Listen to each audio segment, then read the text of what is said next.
and I'm the Consul at the Australian Consulate in New York. My name is Justin, and I've been an Australian Consular Officer here in Washington for the last 2.5 years. My name's Graham, and I'm with the Australian Consulate General in Los Angeles. One of my roles is to help out Australians who find themselves in difficulties and don't know where to turn. Some of those difficulties can be avoided with some preparation, such as, for example, making sure that you satisfy US entry requirements.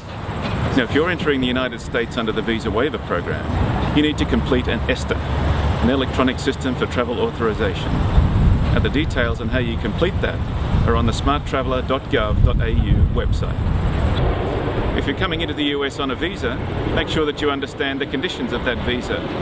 And also, most importantly, understand when the visa is going to expire. If this is your first visit, much will be familiar about the United States, but there are some important differences. For example, there are different layers of policing in the US, including, for example, university campus police. The legal drinking age in the US is 21, not 18.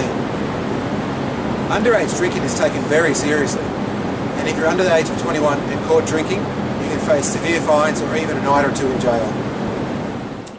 You should always make sure you take out comprehensive travel insurance too. Medical expenses can be huge over here, and I'm aware of cases where people have spent hundreds of thousands of dollars out of their own pocket covering medical bills because they either didn't have travel insurance or they didn't have the right type of insurance. There's a saying in the travel business, actually, if you can't afford the travel insurance, then you can't afford to travel. While travelling, it's a good idea to keep your friends and family well informed of where you're going, and you can also register with us through smartraveller.